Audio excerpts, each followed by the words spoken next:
Function मपुंग फाहनगे हैना लाक्रिबा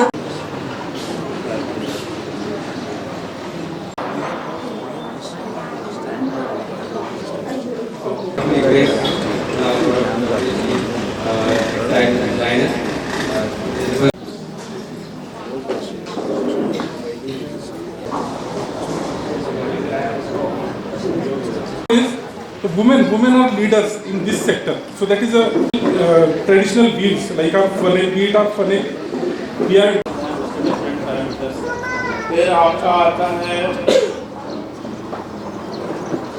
ꯐꯖꯕ ꯁꯤꯡ ꯃꯌꯥꯝꯁꯦ ꯂꯣꯏ ꯍꯥꯞꯀꯦ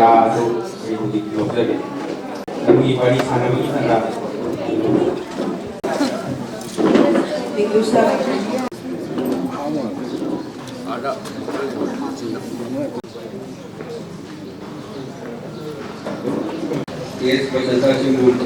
bagi program masih kembali lagi nak waktu berat kami lebih lama. Respected Chief Guest of this program, Sri Bikramigi, Project Manager, All East, Mentorgi, Designer,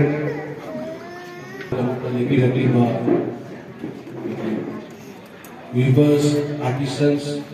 कई initiatives local दी आपको अलग अलग बेनिफिट्स हैं जो कि स्टेट गवर्नमेंट और सेंट्रल गवर्नमेंट की तरफ से प्रोवाइड की जाती है, स्पेशली तो वीवर्स नए इनरोल हुए हो या फिर पुराने वीवर्स हो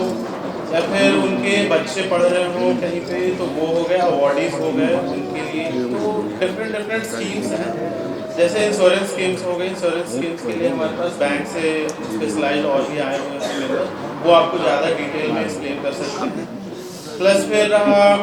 इंश्योरेंस स्कीम में जैसे PMJJBY, PMSBY दो स्कीम्स आती हैं, प्रधानमंत्री जीवन ज्योति बीमा योजना और प्रधानमंत्री सुरक्षा बीमा योजना। दो टाइप के डिफरेंट स्कीम्स हैं, जिसका सबसे अच्छा बेनिफिट, सबसे बड़ा मुझे जहाँ तक लगता है वो ये है कि इसमें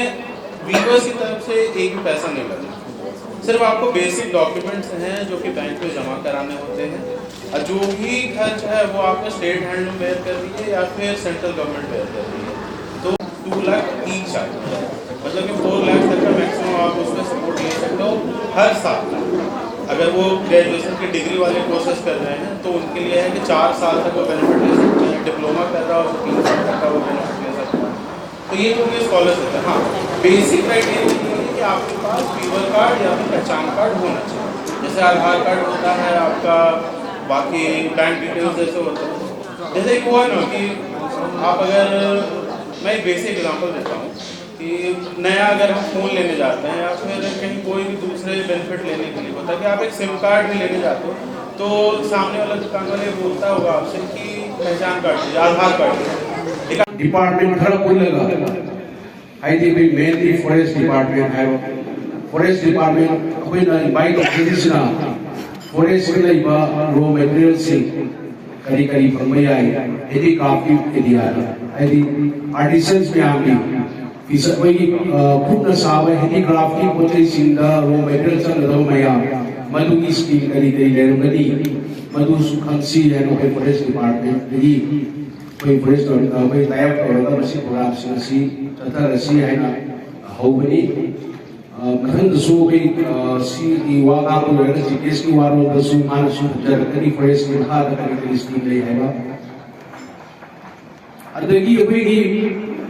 इंडस्ट्रीज डिपार्टमेंट का DIC है ना लेजिस्लेटिव करेंगे DIC की कोई दसु कोई ना हाइजरी बिना कोई डिपार्टमेंट हूं नसी पुल लगा प्रोग्राम से कौसी फॉरेस्ट में कई स्कीम नहीं, इंडस्ट्रीज डिपार्टमेंट में कई स्कीम नहीं, कोई वीवर्स आर्टिसंस एंटरप्रेन्योर्स में आमदा आना भी आपा अदुगा कोई हैंडलूम साइट दी हैंडलूम एक टेक्सटाइल साइट की कई कई स्कीम नहीं है उसी मैं आपका ताना गुना हमी नसी है का प्रोग्राम उसी हस्कता उन्हें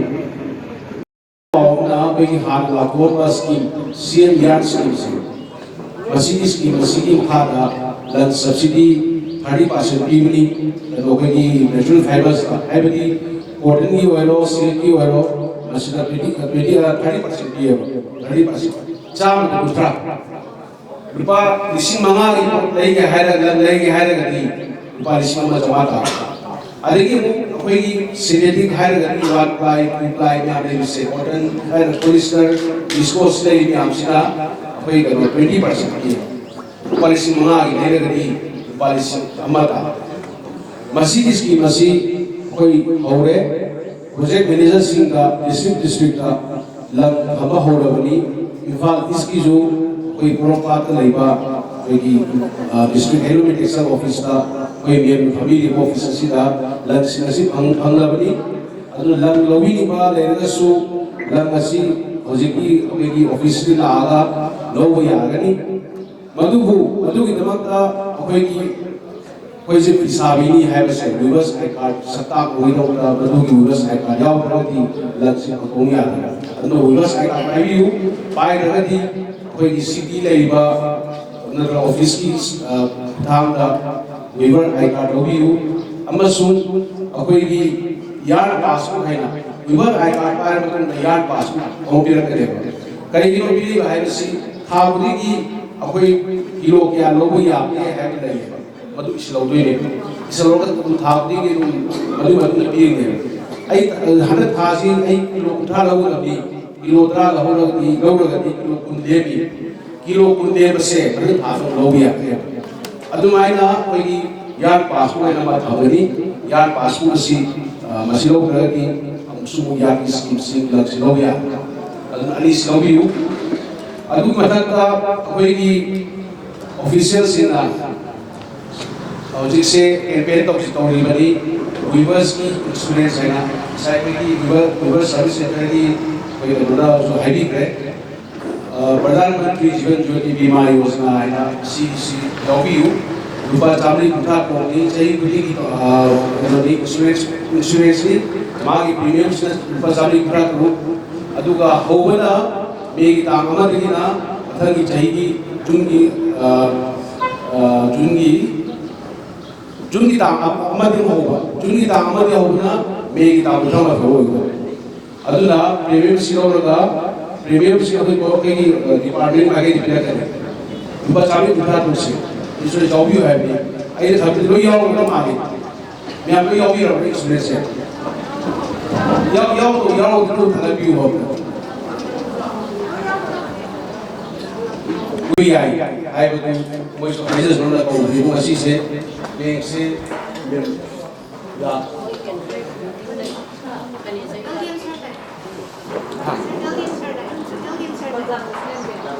ꯑꯗꯨꯗꯤ ꯁꯥꯔ ꯃꯊꯪꯗ ꯁꯥꯔꯅ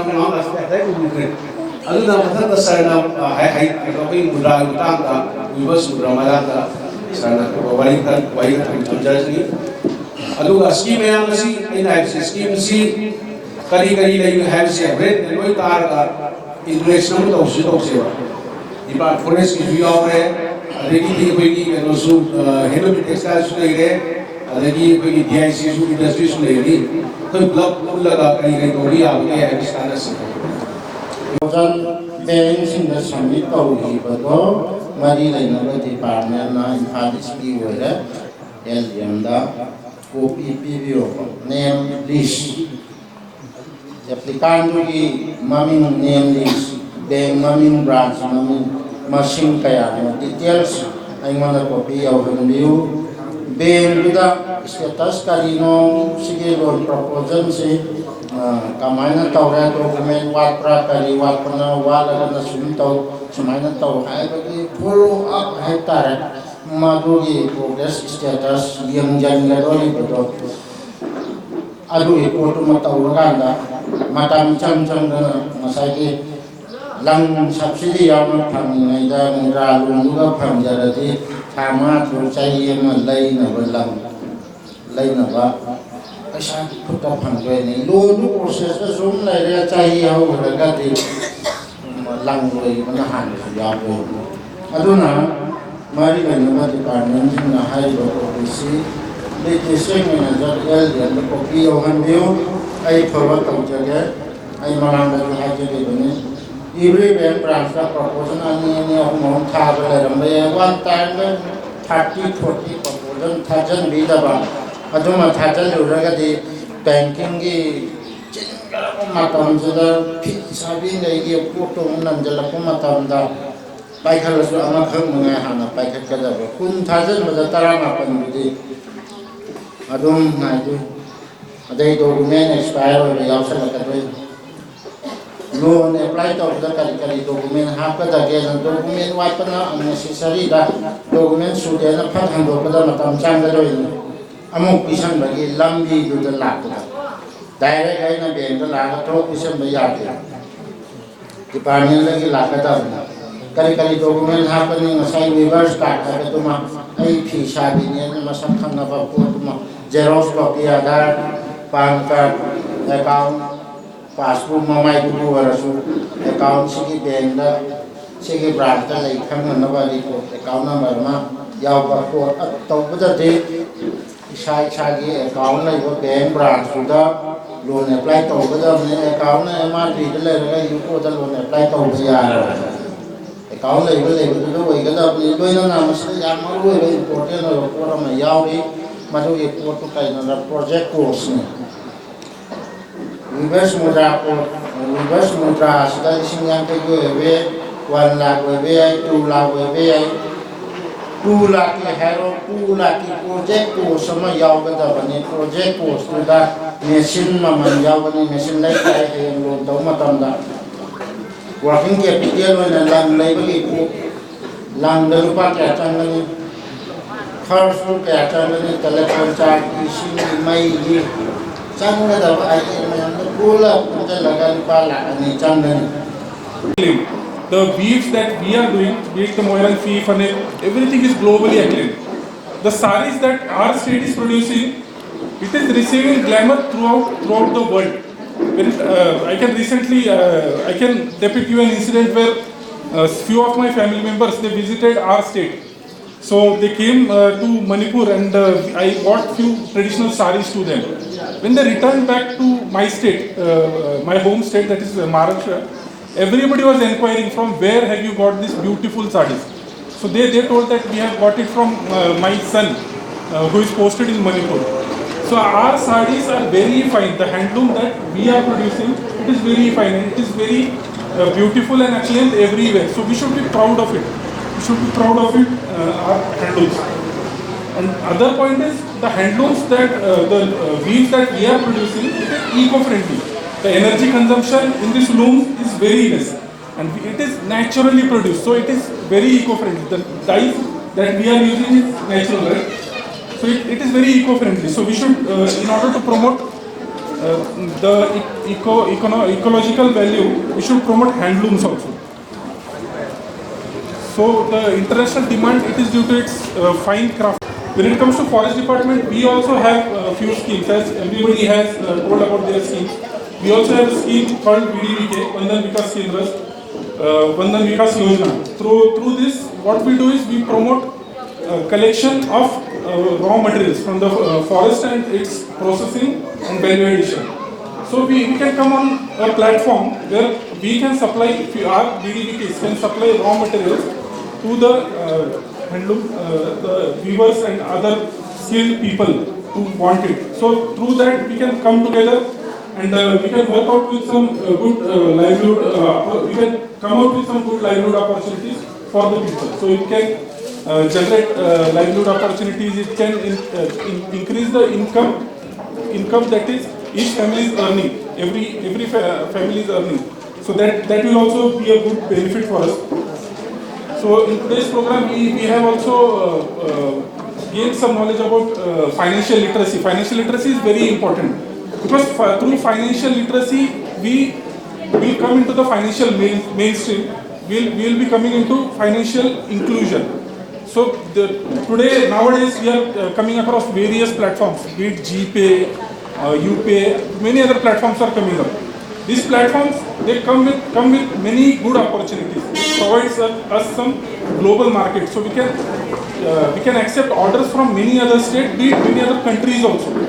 Online payments can be facilitated through these financial platforms. So we need to have access to this platform as he has informed.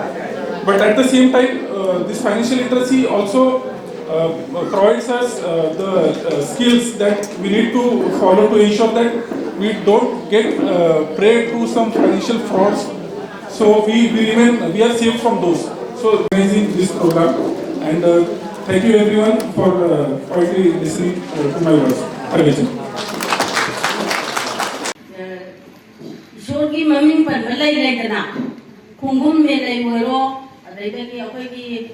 करियबा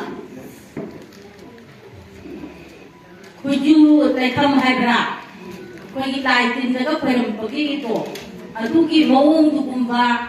कोई अदु की लाई दुकुम्बा कोई की लाइ तिन द सीजन न बयाबा अदैदा की कोई की फिरु खुंगुम को द सीजन न रिबा फिरु से सिगी मौंग सिदै सिदा ओरगा नेशनल अवार्ड से फंगनबा मौंग ताका साबियोबा नेशनल अवार्ड की दम का कोई खाना न बतौसेबा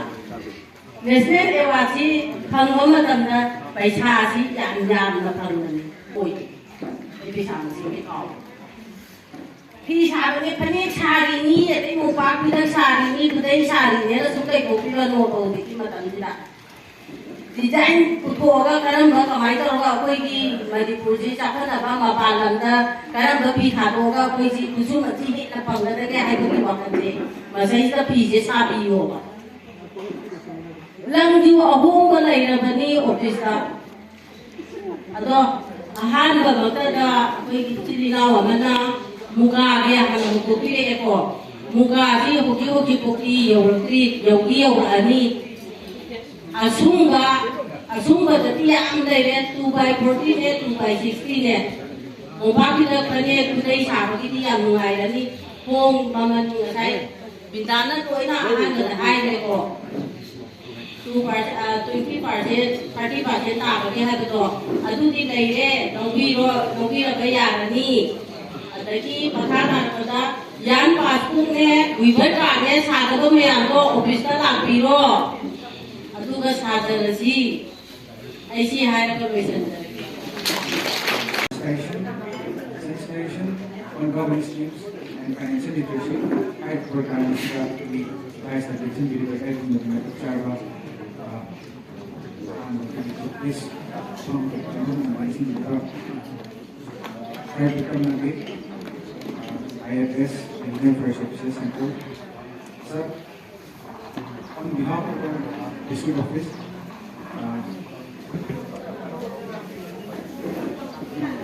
on behalf of the district officer and organizing team, we extend our thanks gratitude for your presence in this program, beside your busy schedule.